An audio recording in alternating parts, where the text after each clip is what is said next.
Muy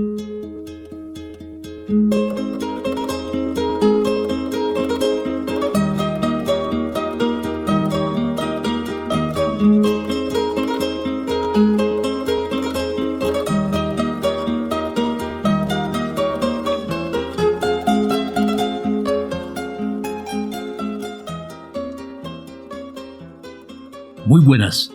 Le damos la bienvenida a Suenan Timbres, la palabra que camina, un espacio para palabrear los aconteceres de los pueblos del sur. Estamos en Radiópolis, la radio cultural y comunitaria de Sevilla, en Bolche Radio de Voz Digital, en las emisoras municipales y ciudadanas enlazadas en la onda local de Andalucía, en Urdimbre Radio y en Radio Malva de Valencia. Somos Suenan Timbres, un encuentro con el mundo de la política, la solidaridad, los movimientos sociales, el análisis crítico, la música y la poesía. Les habla Jaime Sedano Roldán.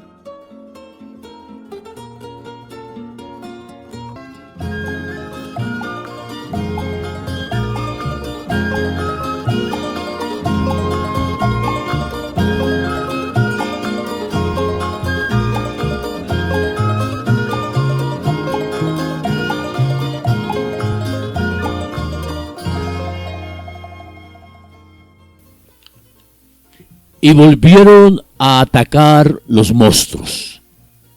Han desatado una nueva guerra, una nueva carnicería, nuevas jornadas de destrucción, de dolor y de muerte. La sed de sangre de los monstruos es imparable. Y es infinita su hambre de cadáveres. No tiene límites. Donald Trump y Benjamin Netanyahu atacaron a Irán. Y no porque Irán estuviera atacando a Estados Unidos o a Israel o se estuviera preparando para atacarlos, o porque tenga la bomba que dicen que tienen o que va a tener. No, es una guerra de control, de expansión, de dominio imperial fascista del mundo. Dos criminales que están haciendo y deshaciendo en el mundo y con el mundo, matando, destruyendo. Y como en Palestina, las primeras víctimas son niñas y niños, más de 150 niñas y niños de una escuela. Y la Unión Europea volvió a decir la misma insensatez que dijeron cuando Israel inició el genocidio y la destrucción de Palestina, que era en legítima defensa de Israel y de Estados Unidos. El gobierno de España ha dado un paso importante, muy importante, al negarse a ir a esta guerra y a no permitir que las bases de Rota y Morón, bases norteamericanas en territorio español, en territorio andaluz, sean utilizadas para esta guerra. Y Pedro Sánchez, en su intervención, en una locución de esta semana, que vamos a escuchar más luego, ha resucitado el no a la guerra, que el PSOE tenía olvidado, o por lo menos la cúpula del PSOE, no su militancia, no su gente de los pueblos, de las regiones, de los territorios, de los movimientos sociales. La postura de España puede ser insuficiente, puede ser incompleta. Haría falta no darle más armas a Zelensky, haría falta sacar las bases gringas todas de España, haría falta retirar a España de la OTAN, que es un instrumento de guerra de Estados Unidos. Muchas cosas faltan, muchas cosas faltarían. Pero este paso que ha dado el gobierno de España, este paso que ha dado Pedro Sánchez, es un paso importante. Podría llevar a Europa a empezar a sacudirse de las cadenas que la han tenido amarrada a las locuras guerreristas del demente de Trump. Es mucho pedir quizás, pero es lo que necesita Europa para salvarse.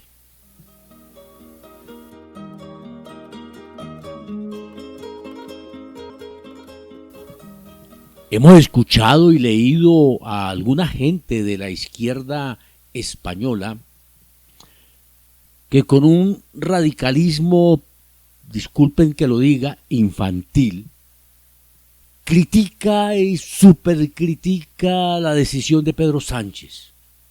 Y es bueno decirlo. Cuando hablamos de las cosas de las guerras, hay que pensar más en el dolor de quienes las sufren allí, en los territorios donde caen las bombas, donde matan. Hay que pensar más en eso y menos en las posturas principistas, fundamentalistas, de quienes las analizan desde lejos.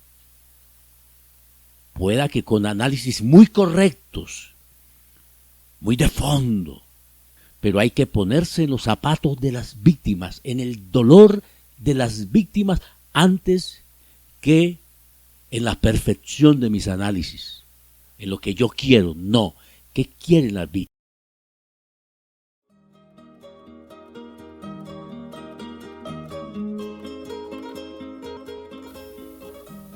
No puede la izquierda caer en la postura de la derecha española, que critica a Sánchez por no llevar a España a otra guerra, que critican al gobierno de España por no facilitar el asesinato de niños y niñas por centenares, por miles. Es absolutamente inhumano, absolutamente cruel, despiadada la postura del Partido Popular, la postura del señor Feijóo, la postura de la señora Isabel Díaz Ayuso en Madrid, que se ponen del lado de los monstruos y en contra de las víctimas. Más adelante vamos a escuchar la alocución que en la tarde del día martes hizo el presidente Pedro Sánchez. Y vamos a escuchar otras opiniones, otras voces referentes a la guerra.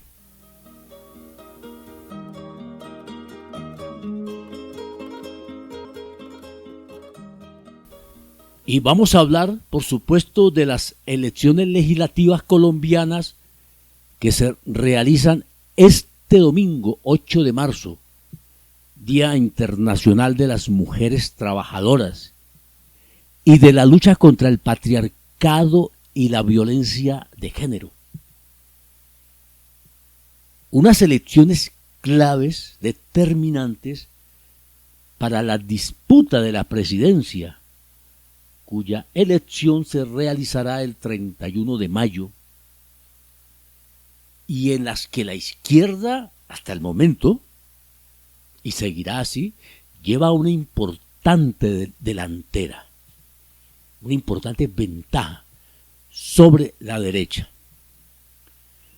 Vamos a escuchar al presidente Gustavo Petro, quien hizo una intervención el día martes, el mismo día de la intervención de Pedro Sánchez sobre el tema de la guerra en Irán. Que hay que decir, como lo dice el Pedro Sánchez en su intervención, condenar la guerra en Irán no quiere decir estar de acuerdo totalmente con quienes dirigen las cosas en Irán y las cosas que hacen Irán. Eso es totalmente diferente. No tiene nada que ver, porque esa es la postura de la derecha, que entonces rechazar la guerra es ponerse a favor de, no, es a favor de la paz y punto. Pero bueno, decíamos que vamos a escuchar al presidente Gustavo Petro, quien también intervino el día martes, alertando sobre el fraude, las posibilidades del fraude, la realidad del fraude, porque es que en Colombia ha habido fraude durante toda la vida. La esencia de las elecciones en Colombia son el fraude. Son elecciones amañadas, tramposas, es la compra de votos, la violencia que se ejerce contra la gente en muchas regiones, pero sobre todo la manipulación mafiosa que existe de los sistemas de conteo de votos. Y eso está absolutamente comprobado, no son especulaciones, como dice la derecha colombiana. Entonces vamos a escuchar la intervención del presidente Gustavo Petro, quien se centró en ese aspecto.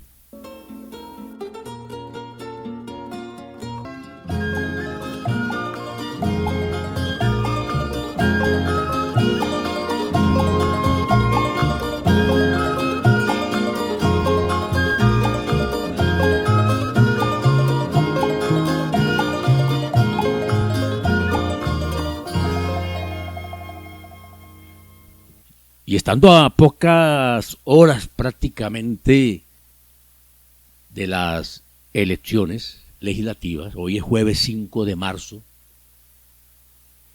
y se abrirán muy pronto las urnas para unas elecciones legislativas que, como venimos diciendo, hoy es bueno que no entenderlo, conocerlo, son muy decisivas de cara a las elecciones presidenciales del 31 de mayo. Ahí se verán cómo están las fuerzas, las distintas fuerzas que se disputarán las elecciones el 31 de mayo.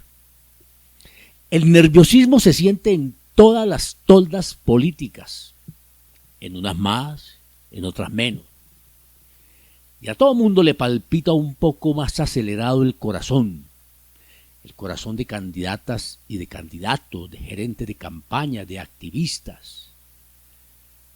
La valeriana, dicen, empieza a escasear en los dispensarios, boticas y los puestos de hierba de nuestras plazas de mercado. Estas elecciones son un escenario importante en la confrontación global, está incluida, está inmersa.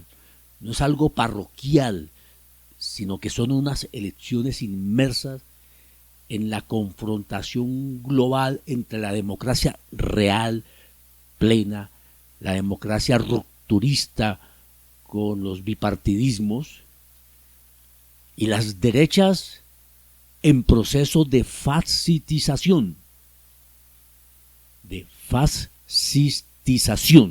que se escuche bien claro.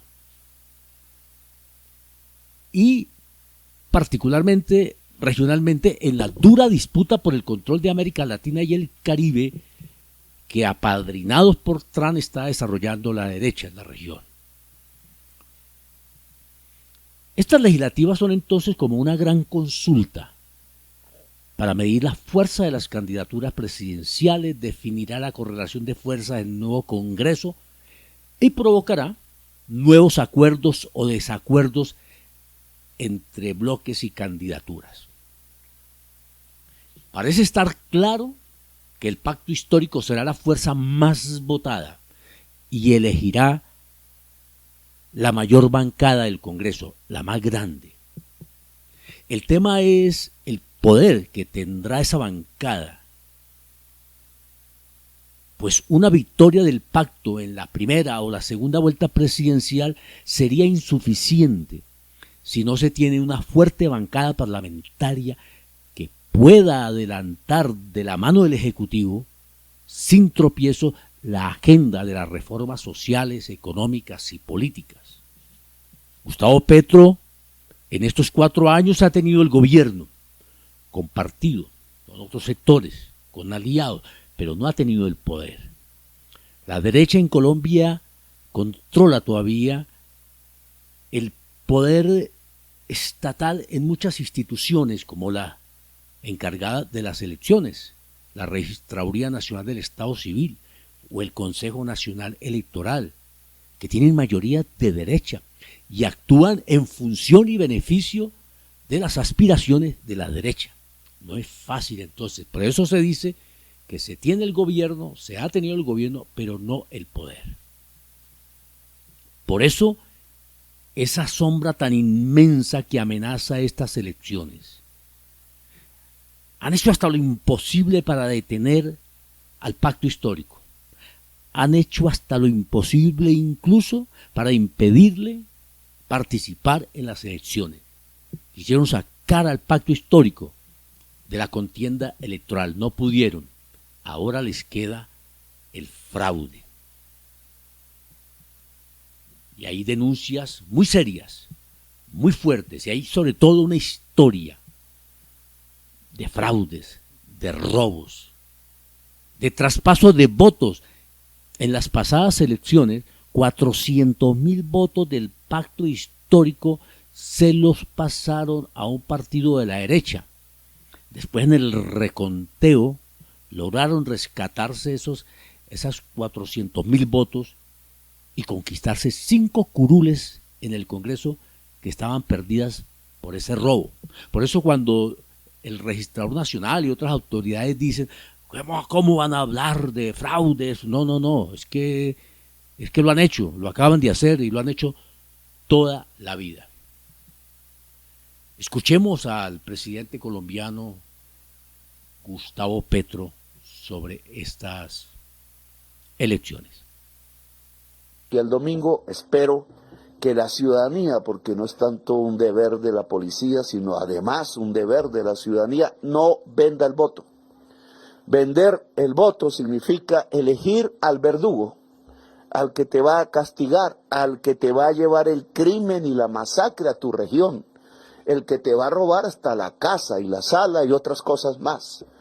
No votes por tu verdugo, piensa en quién más es posiblemente un buen parlamentario, independientemente de sus partidos. Escoge con libertad. Si escoges con libertad a quién te va a representar, de acuerdo a tus intereses, si eres un campesino o campesina, de acuerdo a esos intereses, si eres una obrera, un obrero, un estudiante, alguien que quiere intereses específicos como la educación, como la tierra fértil, como el tener derecho a oportunidades en Colombia, escoge a quienes creas que puedan ser voceros legítimos de ese interés y de ese deseo en el Congreso de Colombia. Pero si votas por un desconocido que no conoces solo porque alguien te entregó una cosa o un dinero a cambio de ese voto, ten la seguridad que estás votando por un criminal y que ese criminal desde el poder va a ir por ti mismo, por tu familia, por tus pocas cosas, por tu ilusión y tus sueños. Así que la indicación que da el presidente de la República de Colombia a todas las personas en todo el país es no vender el voto. Compradores de votos pertenecientes a organizaciones delincuenciales político-mafiosas, tengan miedo y temor, porque la Policía Nacional se ha puesto a las órdenes de la democracia, de la libertad, como es lo que ordena la Constitución, y perseguirá a todo comprador de votos en Colombia. Le solicito a la UIAF, dado que ahora hemos pasado a métodos modernos de compra del voto, como las transacciones financieras en red, en línea, hacer las investigaciones en la Unidad de Análisis Financiero del Ministerio de Hacienda, que trasladadas a la Fiscalía indiquen de qué celulares, qué personas, qué lugares están transfiriendo de manera multitudinaria, entre comillas, dineros el día de elecciones 8 de marzo para compra de votos. Este nuevo sistema es detectable y tenemos los instrumentos dentro de la UIAF y otros de detectar ese tipo de maniobras que van contra la libertad, que van contra la democracia, que van contra que la gente pueda constituirse como personas propietarias de Colombia y no serviles de mafias y de otros delincuentes en el país.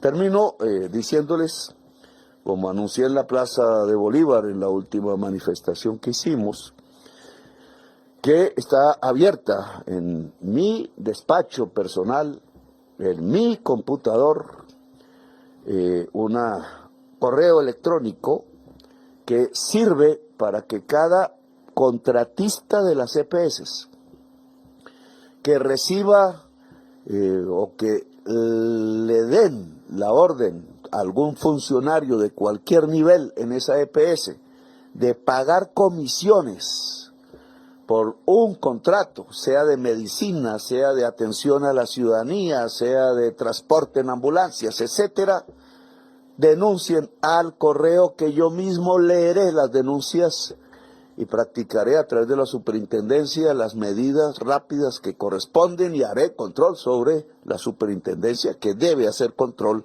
sobre las EPS, prestadoras de salud. Este correo se llama Denuncia Salud.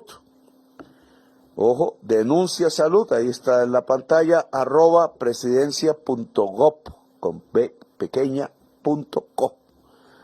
Cualquier dato que cualquier contratista de una EPS intervenida o no intervenida tenga que ver con comisiones que se le piden, sobornos, dinero que pertenece al pueblo de Colombia y que se exige a cambio de que el contrato se viabilice, por favor denunciarlo en la Presidencia de Colombia para reducir al máximo las mafias dentro del sistema de salud que heredamos de las EPS y que indudablemente hace agua. Y hay que reformarlo en el Congreso, pero en otra oportunidad ya hablaremos de este asunto más intensamente. Ahora quiero sus denuncias, las personas que sepan con nombres propios, no necesitan darme el suyo, nombres propios de integrantes de empresas prestadoras de servicio, EPS, que cobren dineros por entregar contratos. Les agradezco su atención. El domingo, calma. Mucha atención, cuidado del voto, desde ya, cuidado del voto para que no sea comprado, cuidado del voto para que no sea robado, cuidado del voto que garantice que la decisión popular es la decisión que queda al final de las elecciones. Gracias, muy amables por haberme escuchado. Y escuchemos también unas palabras de Iván Cepeda, el candidato presidencial del Pacto Histórico, que viene arrasando con una particularidad. Iván Cepeda no es un gran tribuno popular. Iván Cepeda lee los discursos, no improvisa. Eso sería una desventaja en los ambientes latinos en los cuales la oratoria juega un papel en el enardecimiento de las multitudes, de las masas, en llevarlas a la emoción, a la pasión, en llevarlas y comprometerlas con una política, con un voto, con un candidato. Eso es tradicional. Aquí hemos tenido, tanto de la derecha como de la izquierda, oradores extraordinarios, absolutamente extraordinarios, elocuentes. Iván Cepeda llega a las concentraciones que han sido multitudinarias, 70 concentraciones en estos meses, y lee los discursos, los lee. Y la gente ha aprendido en Colombia a seguir y a escuchar a una persona que está leyendo los discursos porque sabe que está hablando muy, pero muy seriamente. Escuchemos algo de Iván Cepeda. Quiero comenzar reconociendo el destacado papel que han desempeñado las iglesias y las comunidades de fe en las luchas por la paz, por la defensa de la vida, la dignidad humana y la democracia. Durante décadas, cuando he visitado los territorios, siempre he encontrado que las angustias de las comunidades, las tristezas, los sufrimientos, el día a día difícil y azaroso de quienes más están sometidos a lo peor en este país, encuentra una luz de esperanza al lado de alguna comunidad que siempre, a pesar de todo, a pesar de lo peor que esté ocurriendo, está al lado de la gente. Así que no es gracias por este encuentro, sino gracias por lo que hacen y por lo que son ustedes como realidad espiritual y democrática para Colombia. En los momentos más oscuros de nuestra historia reciente, cuando la violencia se ha presentado en forma extrema y cruel, muchas comunidades religiosas se han mantenido firmes en la defensa de la vida, en el acompañamiento en terreno a las víctimas, en la protección a personas perseguidas y en la búsqueda de caminos de reconciliación. No pocas religiosas y religiosos han ofrendado su vida en el desempeño de esas labores, y a ellas y a ellos les rindo un homenaje sincero desde esta tribuna. Lo hicieron además desarrollando una tradición de resistencia no violenta, basada en la palabra, en el diálogo, en la organización comunitaria y en la convicción profunda de que el amor y la justicia son más fuertes que el miedo y la fuerza física o armada siempre. Así que para mí, el respaldo, el apoyo que recibo con mucha humildad por parte de ustedes, para mí es fundamental y repito, lo agradezco enormemente. Es cierto, el país es de predominante tradición cristiana católica, pero en las últimas décadas, lo sabemos, se ha ampliado la presencia y la influencia de iglesias cristianas de tradición protestante, evangélicas y pentecostales por medio de la educación, proyectos sociales e incluso participación política, también hay que decirlo. El proceso constituyente y la promulgación de la Constitución Política de 1991, que reconoció por primera vez que somos una nación multiétnica y pluricultural, también nos abrió al universo de la libertad de cultos y creó las condiciones para que empezaran a emerger de manera pública, cada vez con mayor fuerza, los pueblos indígenas y afrodescendientes con sus propias tradiciones y espiritualidades también. Así que, sin duda, asistimos en Colombia a un escenario cada vez más plural en el mundo religioso, y lo que es tal vez más significativo y tal vez más importante, a un diálogo ecuménico cada vez más frecuente, intenso y fructífero. Es más, yo diría que a un diálogo que es todavía más democrático e incluyente, que es el diálogo entre el mundo de los y las creyentes y el mundo de las y los no creyentes. Lo que tiene un valor que para mí es indudable en la construcción de la paz, de una comunidad, de una nación y por supuesto en últimas de la humanidad misma. Si esa es la realidad, entonces, ¿cuál es el papel que considero ustedes pueden y deben jugar hoy en el país? O simplemente expresarlo y reafirmarlo como lo que ustedes mismos saben y hacen. En el recorrido que vengo haciendo por nuestro país, he insistido que en Colombia necesitamos con urgencia una revolución ética. Es el fundamento de mi campaña, es el núcleo básico, principal de lo que creo y lo que defiendo en este proceso electoral. Esto debido a la profunda postración moral causada por décadas de violencia, del desprecio sistemático de la vida humana y de la vida en general, el desprecio sistemático y el odio incluso de quienes viven en la pobreza, del patriarcado, del racismo y la depredación de la naturaleza. Una revolución pacífica, pero radical, que no se limite a denunciar estas formas de deshumanización, sino que transforme de raíz nuestras conciencias individuales y colectivas. Vamos otra vez a lo de la guerra, a Irán.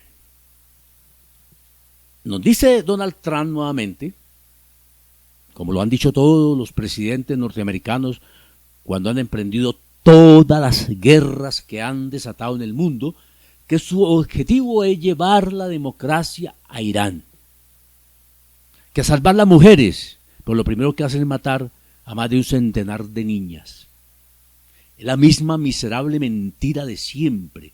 Estados Unidos no ha llevado nunca la democracia ni la libertad a ningún país, todo lo contrario. Incluso en Irán. En 1953 hubo un golpe de Estado donde se derrocó al primer ministro elegido democráticamente, Mohammad Mossadegh, en favor del gobierno monárquico despótico de Reza Pahlavi. Un golpe orquestado contra un gobierno democrático por los Estados Unidos y el Reino Unido. Lo recuerda en una entrevista para la televisión española Ignacio Álvarez Osorio, catedrático de Asuntos Árabes e Islámicos. Era 1953 cuando la democracia podía haber llegado a Irán, pero a Mossadegh se le ocurrió, qué cosa rara, nacionalizar el petróleo iraní, que es de los iraníes. Y entonces Estados Unidos y Reino Unido es cuando ponen en marcha un golpe de Estado para sacar a Mossadegh del poder. Sí, no solo la CIA y el M16, ¿no?, intervinieron activamente para acabar, ¿no?, con esas veleidades nacionalistas de Mossadegh y contra la nacionalización del petróleo, porque, como estamos diciendo, una de las prioridades de Estados Unidos en Oriente Medio siempre ha sido el control de los hidrocarburos, ¿no? Antes hablábamos también de Irak. La invasión de Irak iba a acabar con un dictador sangriento que desestabilizaba la región, que era una amenaza existencial para Israel, iba a traer la paz, el orden, la democracia, y lo que vimos fue exactamente lo contrario, ¿no? Es decir, el caos absoluto. Entonces, bueno, muchas veces nos prometen, ¿no?, que la caída del tirano va a generar un clima, ¿no?, de democratización en Oriente Medio, y lo que nos encontramos es exactamente lo contrario. La nueva guerra en Oriente Medio está provocando ya los primeros movimientos en Europa hacia un rearme nuclear. Macron ha sido el líder de esta nueva disuasión avanzada, lo llama, a la que van a seguirle al menos 7 países de la Unión Europea. El medio siglo que viene será la era de las armas nucleares, ha dicho. En Oriente Medio, ¿quién es el país, Ignacio, que tiene armas nucleares? Pues tan solo uno, y es Israel, porque el resto de países nunca han tenido armamento nuclear, y de hecho es importante recalcarlo, muchos países árabes que normalmente tenían pactos y acuerdos con Estados Unidos para que garantizase su seguridad, están acercándose progresivamente a Pakistán, porque empiezan a considerar que el mayor enemigo para la estabilidad de la región y también el mayor adversario que tienen es Israel. No están seguros, Estados Unidos ya no se compromete a garantizar su seguridad y por lo tanto países como Arabia Saudí están firmando acuerdos de seguridad con Pakistán para que en el caso de un ataque por parte de Israel acudan en su ayuda. Decíamos al comienzo que el gobierno de España ha tomado una decisión soberana, importante, muy importante, y se ha negado a que Estados Unidos utilice la base militar de Morón de la frontera y la derrota para su guerra de agresión contra Irán. Y decíamos que la derecha, encabezada por Isabel Díaz Ayuso y por Feijóo, apoyan que se colabore con Trump en una guerra que puede destruir a Europa. Es la posición permanente de los sectores de la extrema derecha en todo el mundo. Apoyan guerras de intervención golpes de Estado, golpes militares, secuestro o asesinato de presidentes, bloqueo, genocidios y exterminios. Y la destrucción de la naturaleza al negar el cambio climático. Esta es una derecha destructora, destructiva totalmente, que está acabando y quiere acabar con el mundo, con la humanidad. Es una locura esta ideología que maneja la extrema derecha, que con tal de tener el poder hoy, conquistar hoy el poder, les importa un carajo que el mundo no exista dentro de 50 años o 70 años, porque sus políticas están llevando y llevan a la destrucción del mundo y la destrucción de la humanidad. Por primera vez en muchos años el gobierno de España tiene una postura importante frente a estos temas. Lo que sí sabemos es que de ella no va a salir un orden internacional más justo. Ni tampoco va a salir de ella salarios más altos, ni mejores servicios públicos, ni un medio ambiente más saludable. De hecho, lo que de momento podemos vislumbrar son más incertidumbre económica, subidas de precio de petróleo y también del gas. Por eso, desde España estamos en contra de este desastre, porque entendemos que los gobiernos estamos aquí para mejorar la vida de la gente, para aportar soluciones a los problemas, no para empeorar la vida de la gente. Y es absolutamente inaceptable que aquellos dirigentes que son incapaces de cumplir con ese cometido usen el humo de la guerra para ocultar su fracaso y llenar de paso los bolsillos de unos pocos, los de siempre. Los únicos que ganan cuando el mundo deja de construir hospitales para construir misiles.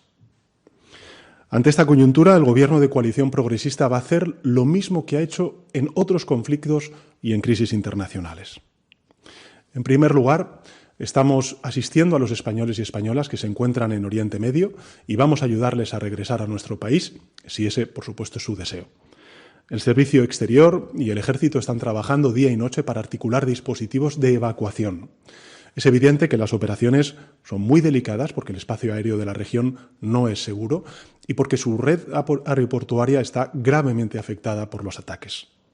Pero nuestros compatriotas pueden tener la certeza de que vamos a protegerles y de que vamos a traerles de vuelta a casa. En segundo lugar, el Gobierno de España está estudiando escenarios y posibles medidas para ayudar a los hogares, a los trabajadores, a las empresas, a los autónomos y que puedan mitigar con ello los impactos económicos de este conflicto, si es que fuera necesario. Gracias al dinamismo de nuestra economía y gracias también a la responsabilidad de la política fiscal del Gobierno, España cuenta en estos momentos con los recursos necesarios para hacer frente también, de nuevo, a esta crisis. Tenemos la capacidad, también la voluntad política, y lo haremos de la mano de los agentes sociales, como lo hicimos durante la pandemia, la crisis energética o recientemente la crisis arancelaria. En tercer lugar, vamos a colaborar, como hemos hecho siempre, con todos los países de la región que abogan por la paz y por el cumplimiento de la legalidad internacional, que son dos caras de la misma moneda, apoyándoles con los recursos diplomáticos, también materiales, que se requieran.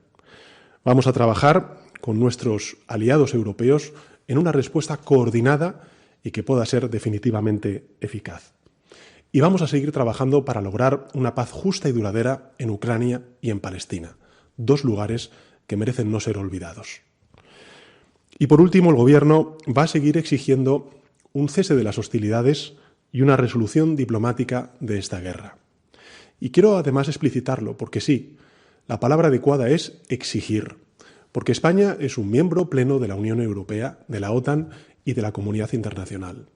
Y porque esta crisis también nos afecta a nosotros, a los europeos y por consecuencia a los españoles. Y por eso tenemos que exigir todo la resolución a Estados Unidos, a Irán, a Israel, para que paren antes de que sea demasiado tarde. Lo he dicho en muchas ocasiones y lo repito ahora, no se puede responder a una ilegalidad con otra, porque así es como empiezan los grandes desastres de la humanidad. Recordemos cómo antes del inicio de la Primera Gran Guerra Mundial en el siglo XX, en agosto de 1914, alguien le preguntó al entonces canciller de Alemania cómo había empezado la Primera Guerra Mundial. Y él respondió encogiéndose de hombros y diciendo textualmente, ojalá lo supiera. Ojalá lo supiera. Muy a menudo las grandes guerras estallan por una concatenación de respuestas que se van de las manos por culpa de errores de cálculo, fallos técnicos, acontecimientos imprevistos. Por tanto, debemos aprender de la historia y no podemos jugar a la ruleta rusa con el destino de millones de personas. Las potencias involucradas en este conflicto deben cesar inmediatamente las hostilidades y apostar por el diálogo y la diplomacia. Y los demás debemos actuar con coherencia, defendiendo ahora los mismos valores que defendemos cuando hablamos de Ucrania, de Gaza, de Venezuela o de Groenlandia. Porque la pregunta no es si estamos o no a favor de los ayatolás. Nadie lo está. Desde luego no lo está el pueblo español y, por supuesto, tampoco el gobierno de España. La pregunta, en cambio, es si estamos o no del lado de la legalidad internacional y, por tanto, de la paz. La ciudadanía española siempre repudió la dictadura de Saddam Hussein en Irak, pero no por ello apoyó la guerra de Irak, porque era ilegal, porque era injusta y porque no supuso una resolución real a casi ninguno de los problemas que pretendió resolver. Del mismo modo, nosotros repudiamos al régimen de Irán, que reprime, que mata vilmente a sus ciudadanos, particularmente a las mujeres. Pero al mismo tiempo rechazamos este conflicto y pedimos una solución diplomática y política. Algunos nos van a acusar de ser ingenuos por hacerlo, pero lo ingenuo es pensar que la solución es la violencia. Ingenuo es creer que las democracias o el respeto entre naciones brotan de las ruinas, o pensar que practicar un seguidismo ciego y servil es una forma de liderar. Al contrario, yo creo que esta posición no es en absoluto ingenua, es coherente. Y por tanto no vamos a ser cómplices de algo que es malo para el mundo y que también es contrario a nuestros valores e intereses, simplemente por el miedo a las represalias de alguno. Porque nosotros tenemos una confianza absoluta en la fortaleza económica, institucional y también diría moral de nuestro país. Y porque en momentos como este nos sentimos más orgullosos que nunca de ser españoles. Somos conscientes de las dificultades, pero también sabemos que el futuro no está escrito, que la espiral de violencia que muchos ya dan por sentada es absolutamente evitable y que la humanidad aún puede dejar atrás este integrismo de los ayatolás y también la miseria de la guerra. Algunos dirán que estamos solos en esta esperanza, pero tampoco es verdad. El gobierno de España está con quienes tiene que estar. Está con los valores que nuestros padres y abuelos fijaron en nuestra Constitución. España está con los principios fundacionales de la Unión Europea, está con la Carta de Naciones Unidas, está con el derecho internacional y, por tanto, está con la paz y la existencia pacífica entre países y su convivencia. Estamos, además, con muchos otros gobiernos que piensan como nosotros y también con millones de ciudadanos y ciudadanas que en toda Europa, en Norteamérica y en Oriente Medio, lo que piden al mañana no es más guerra o más incertidumbre, sino más paz y más prosperidad. Porque lo primero solo beneficia a unos pocos y lo segundo nos beneficia a todos. Muchas gracias.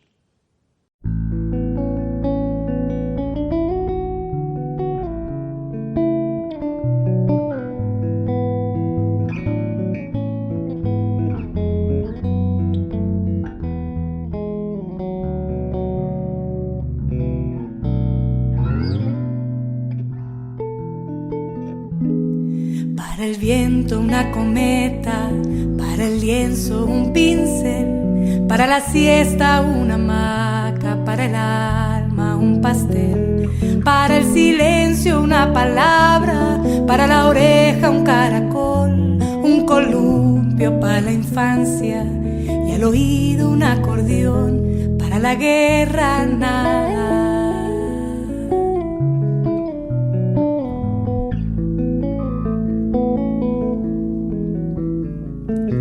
Para el cielo un telescopio, una escafandra para el mar, un buen libro para el alma, una ventana para soñar, para el verano una pelota y barquitos de papel, un buen mate para el invierno, para el barco un timonel, para la guerra nada, para el viento un ringlete, para al olvido un papel, para amarte una cama, para el alma un café, para abrigarte una ruana y una vela para esperar, un trompo para la infancia y una cuerda para saltar, para la guerra nada. Para amar nuestro planeta, aire limpio y corazón, agua clara para todos, mucho verde y más color, para la tierra más semillas, para ti aquí estoy yo, para el mundo eternas lunas, pregonando esta canción, para la guerra nada, para la guerra nada, para el cielo un arco iris, para el bosque un ruiseño, para la guerra nada, para el campo una amapola, para el mar una rebo, para la guerra nada, para la brisa una pluma, para el llanto una canción, para la guerra nada, para el insomnio la luna, para calentarse el sol, para la guerra nada, para la guerra.